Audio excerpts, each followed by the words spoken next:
Welcome to True Crime with Strategic Eyes.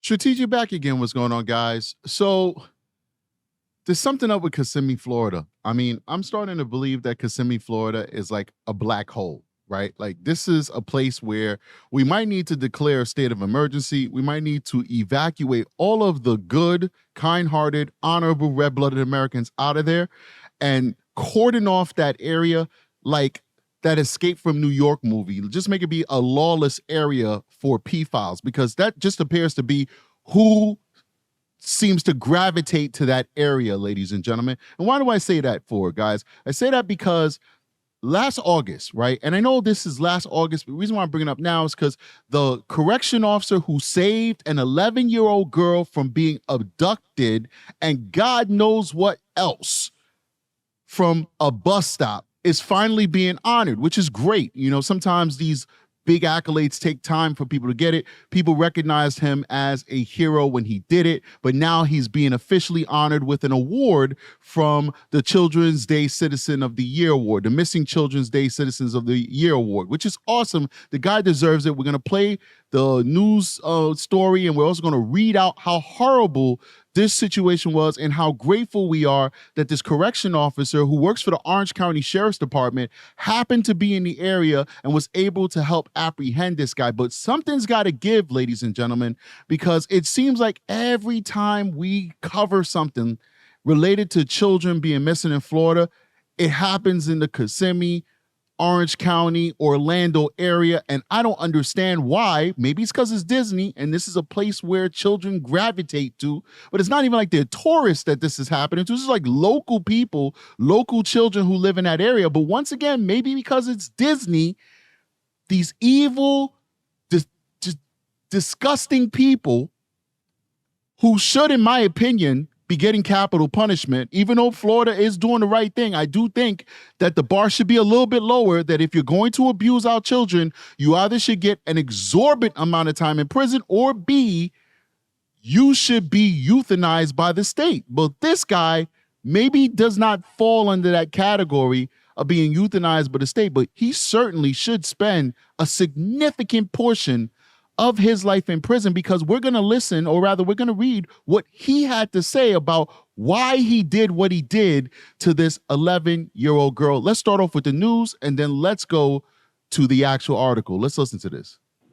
Well, tonight we're learning about a local hero who was just honored by the Orange County Commission for preventing the kidnapping of a little girl at a bus stop. Turns out Orange County Corrections Officer Timothy Williams happened to be at that same school bus stop dropping off his own kids and witnessed the molestation and would-be kidnapping. News 6 anchor Eric Von Anken met up with Williams at the bus stop in Polk County to get the full story, how he got results protecting our community.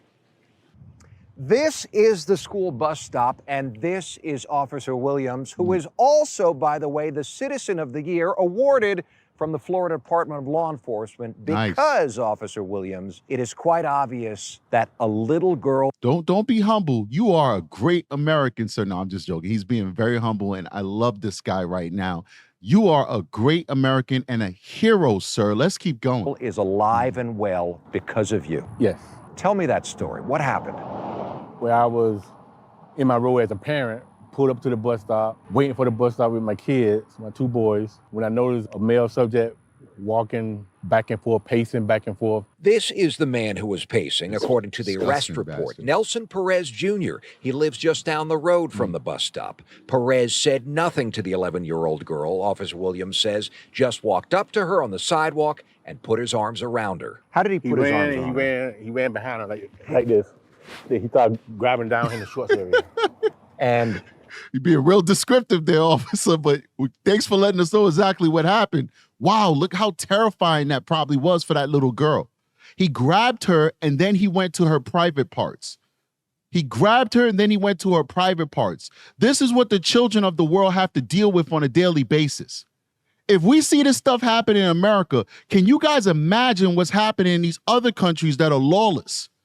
Can you guys imagine what's happening in places like Africa, certain parts of Africa? Don't get me wrong. Africa has some really modern, great countries. I think one of the myths is that Africa is like this jungle, lawless place where everybody's just running around killing each other. No, there are parts of Africa that are war-torn, and there are parts of Africa that is just as beautiful and organized as any place in America. But think about some of those war-torn areas in Africa. Think about what's happening in India, where we hear about the epidemic of grape in India. Think about that. Think about what's happening in certain European countries like Italy and Spain, where we're hearing about and Great Britain, and people who are watching the show from across the pond can attest to this, where there's this exponential rise in sexual assault that's happening in these countries. Our children, our women they're at a risk just for very existing. I mean, we literally have to find a way to get our hands around this problem. Children and women are not there to be abused, and I don't understand why we can't understand this. I'm a guy, I consider myself machismo. I'm not woke. I'm not none of that stuff. And even I understand, hey, guys should not walk around abusing children and women. Like, what's going on here? What are we doing? What are we failing in our societies that we can't get little boys to wrap their heads around this so that when they grow up into men, they understand that this is not something that should happen. Now, I say this understanding that some people are just sick, and it doesn't matter how you raise them or socialize them, they're going to do these things regardless. But there are a proportion of this population that if we did raise them correctly and did give them good morals, they would not grow up to be these type of men. And I want to save those men at least so I can save women and children from their tyranny. But let's keep going. Let me not take the attention away from this American hero, Correction Officer Williams. Lifted her up. And lifted her up, yeah. But the girl fought back and pushed his hand away. Good then girl. Officer Williams yelled at the man. Good girl.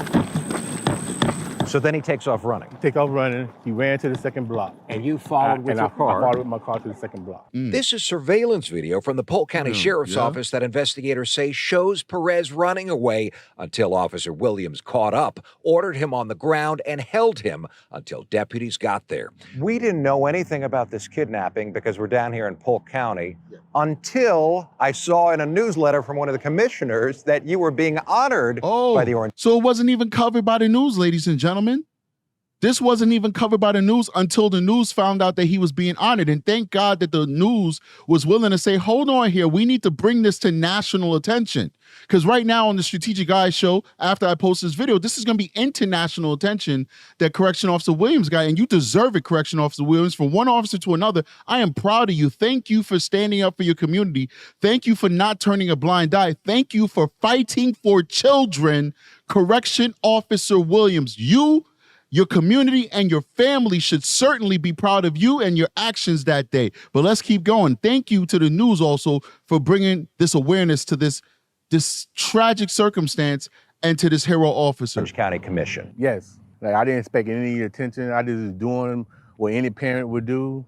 According to the arrest report, Perez later admitted to trying to Listen to this nastiness. touch the girl because it makes him feel, quote unquote, good. Oh What do you my think would have gosh. happened to that little girl if you hadn't done anything? He would it have could've went done bad. the worst. Do you think about it? I think about it. I mean, I look at my boys and I hug on them. If you watch true crime, you know what would have happened to that little girl. God forbid, she would have probably been the Maddie before Maddie. That's what would have happened to that little girl. Let's keep going. Like, I would do it again and over again. Thank without you, any sir. thought. This is my community. A lot of people don't know there's a lot of heroes behind the wall that would do the same thing I would do. Amen. Thank you for being a hero. Thank you for doing something that day, and thank you for protecting our community. Thank you. Right. And say hi to Stephen Stearns for me, because Stephen Stearns is locked up where he's working at. Tell Stephen Stearns Strategic said what up. And I'm still willing to be your pen pal, Stephen. I will be your pen pal if you simply communicate with me and tell me why you did it. I will write you letters every week, Stephen, if you just tell me why you did what you did. I don't need to know why you essayed her, because I know you're a sick bastard and it doesn't matter why you did it because we know you're sick. I want to know why you took her life. We already know, we have hundreds of years of scientific study to understand why pedophiles do what they do. We don't need an explanation for that. What I want to know is, why did you take Madeline's life? So please, Officer Williams, when you get into the jail and you got to go put some food inside of Stephen Stearns' feed up tray, Let him know Strategic said hi. All right, let's keep going. I want to go back and I want to actually read the article. The article gives a little bit more, but I think that was a good synopsis of what happened. Let me see if I could zoom in. Will that work? All right. Nope, not going to work. All right, let's do it. A local hero received the Florida Department of Law Enforcement's Missing Children's Day Citizen of the Year Award by the Orange County Commission by Orange County Corrections, where he works as a jail officer for something he did as a dad. Last August, Correction Officer Timothy Williams was parked in front of a school bus stop in Polk County waiting for his sons. He witnessed what he believes would have been the kidnapping of an 11-year-old girl who also waiting at the bus stop. Because Williams intervened, the girl is alive and well. Thank you so much, Officer Williams. I was in my role as a parent. I pulled up to the bus stop waiting for the bus with my two boys when I noticed a male subject walking back and forth, pacing back and forth, Williams said. He didn't say anything to her. He grabbed her, put his arms around her. He was trying to take her. According to the Polk County Sheriff's Office arrest affidavit, Nelson Perez Jr., please remember that name, ladies and gentlemen, and shame this man in case he ever gets out, because we know some of these pedos get life in prison, some of them get death, and then some of them miraculously get off on, dumbed down charges where they're now back in the community, and it's like, what happened here? These guys are still dangerous. But let's keep going. Was a man who was pacing. The affidavit lists his address as down the road from the bus stop at Allegheny Road and Greenfield Road near Kissimmee. Kissimmee, the black hole of Florida, apparently, where all the pedophiles like to gather and congregate. Officer Williams said he had never seen Perez before. Perez put his arms around the girl's shoulder in a bear hug and touched her between her legs, according to Williams. In the middle of the street, in the middle of the day, with other children and parents out there, he did not care. He literally completed the molestation of that child. The 11-year-old told deputies the suspect grabbed her and attempted to kidnap her, attempting to pick her up, according to the affidavit. The victim advised she felt the suspect lifting her up. When the girl fought back and pushed his hand away, Williams yelled. He takes off running, ran to the second block and followed with my car, Williams said. Surveillance video from the Polk County Sheriff's Office shows Perez running away, according to investigators, until Williams caught up and ordered him on the ground. I used my authoritative voice that we use in the jail, Williams said. I told him to come here. He came. He didn't give me no struggle at the time. Williams said he held him until Polk County Sheriff's deputies arrived while applying his crisis intervention training. Wow, that's good. That's good, man. Good for you. All he said is he didn't want to go to jail. Well, that's where you're going. That's where you're going, buddy. That's all he kept saying. According to the arrest affidavit, Perez later admitted to trying to touch the girl because it makes him feel good. And he got mad at himself and he felt like touching someone. He got mad at himself and felt like touching someone. Makes him feel good. These guys are sick, guys. They're sick. They cannot function in an orderly society. They do not belong with the rest of us. Like that song, that diss song for Drake says, they are not like us. Ladies and gentlemen, they are not like us. There is no place in our society for people like them. They are not like us. Let's keep going. Investigators said probable cause existed to charge Perez with attempted kidnapping and lewd molestation. Polk County court records show Nelson Perez Jr. was headed for trial, but in August was ruled incompetent to stand trial by the judge and committed to a Florida Department of Children and Families facility. I'm so confused. He was ruled incompetent. I told you these guys be getting off.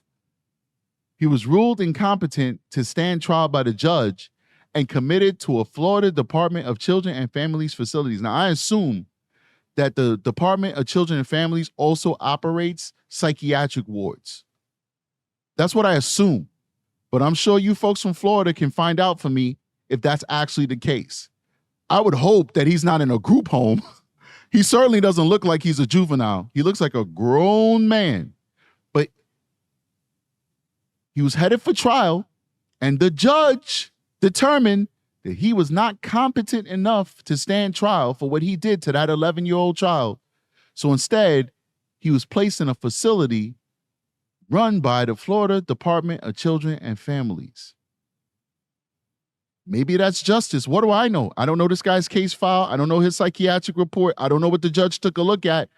But it seems to me like he is a hardened, disgusting predator, And I don't want him on the streets, but maybe a judge felt otherwise. Because when you go to these psychiatric facilities, ladies and gentlemen, when they rule that or decide or determine that you're now stable, they release you.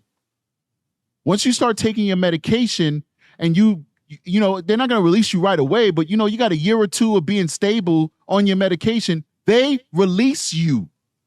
So now what happens is you get released back to the community stable. Okay, I believe in science. So now we'll say you're stable. Even Strategic will say this guy who is a pedophile predator, he's stable now, right? Maybe he had schizophrenia or something, I don't know. But he didn't say he was seeing demons. He didn't say he was seeing strangers and ghosts talking to him. He said touching the children make him feel good. Where's the delusion in that? There's a physical action and he got a physical arousal. He got a physical pleasure out of it. So where's the schizophrenia in that? But once again, I'm not a psychologist, so it is what it is. Take what I say with a grain of salt. Bottom line is, you're a year or two inside of that psychiatric hospital, which is where I assume he's at. I don't know for sure. You guys will let me know. He's now stable. They release him to the streets. What happens when he stops taking his medication? Because most likely he doesn't have a good support system, because most folks like this don't have a good support system. Their brothers, their sisters, their mothers, their fathers don't want to deal with them. So what happens when he now stops taking his medication and now he goes back to where he was at the moment when he committed that crime? What now? So we're saying that it's okay to expose more children and possibly even women to this guy's predatory actions if he decides he doesn't want to take his medication no more, because maybe it makes him gain weight, or maybe it makes him not sleep well, or maybe it makes his hands tremble. I don't know. There's all types of reasons why people who need psychiatric medications stop taking it. Or he can't think clearly, whatever it may be, because these medications aren't perfect. They have side effects. So what if he stops taking his medication because legitimate side effects that are annoying him, and now he goes out there and hurts somebody else? Well, you know what? I don't think that his right to be on the streets is worth more than the rights of our women and children being safe. But that's just me. Who am I? I'm a nobody. I'm certainly not a judge, nor a psychiatrist, nor a lawyer. Let's keep going. Wins believes the girl would have lost her innocence if he hadn't stepped in. Did you hear what Officer Williams said? Williams said he believes the girl would have lost her innocence if he hadn't stepped in. I'm one person that agrees with Officer Williams. I think that's what would have happened. I think about it, Williams said. I mean, I look at my boys and I hug on them, and I would do it again over again. This is my community. A lot of people don't know, correction officers, that we are here, but we are hidden. A lot of people don't know there's a lot of people behind the wall. They would do the same thing I would do. And as a former correction officer, I have to say, Officer Williams, I do agree with you. And I do believe that the work of correction officers is not as lauded as the work of police officers. And as somebody who has worked but a very long career in corrections, over 12 years of service behind the walls, to now working on the streets and almost 10 years of service on the streets, I got to say that correction officers do not get the glory and the accolades that they deserve, ladies and gentlemen. I got to say that. As somebody who works on both sides of the walls, they don't. Now, don't get me wrong. Being a cop is insane. Being a cop is insane. I've seen some stuff on both ends of the wall, but correction officers need the attention and the accolades and the thanks that for the service that they bring to this community. Guys, this is this numbskull right here who's now in a psychiatric hospital, I believe. Can't confirm that, but that's what it sounds like in this article. I hope that he gets better for the sake of all of us. I hope that he gets the help that he needs. And I hope that when he gets that help, if he gets that help, that he sticks with the regimen that they give him so that he does not reoffend, for the sake of our children, for the sake of our women. And you know, with some of these numbskulls, for the sake of our boys too. Ladies and gentlemen, thank you so much for joining me. You guys are amazing. Please like and subscribe, join the channel. Even if you're not a person who usually comments on YouTube channels, you just like to watch the content and go to the next one, please at least say where you're from. You're from Alabama, you're from Australia, from all the different places, South Africa, all the places that we get people watching the show internationally, please at least drop that in the comment section so we get the engagement up and the show could be shown to a wider audience. And lastly, make sure you hit that like button and make sure you subscribe and make sure your notification is set to all. Please do that for the Strategic Eyes Show. We don't give you guys a lot of community posts. We don't drop a ton of videos where your phone is going to be ringing every minute. Strategic Eyes, Strategic Eyes, Strategic Eyes, Strategic Eyes. We're not an annoying show. We drop shows once in a while, just 2 or 3 times a week, if that. And we probably do a community post 1 or 2 times a week. So put your notifications set for all so that when we drop a new show, you can be notified, you can take part in what we have to say and be a part of this community. And lastly, we do have a membership and a Patreon. And the memberships and the Patreons typically get these videos first. And they also get exclusive videos that nobody else gets. The Patreon gets out a little bit more rated R videos because we can't post that on YouTube. And our membership gets everything that we can post, period. All right. So you get a little bit more on the Patreon because some things I can't post on YouTube, even though I wish I could, I can't. But you definitely will get your money's worth if you become a member of the Strategic Eyes Show. So choose one or both. We do appreciate you. Your support keeps us here and keeps us going. We'll see you on the next one. Strategic is out of here. Well, peace.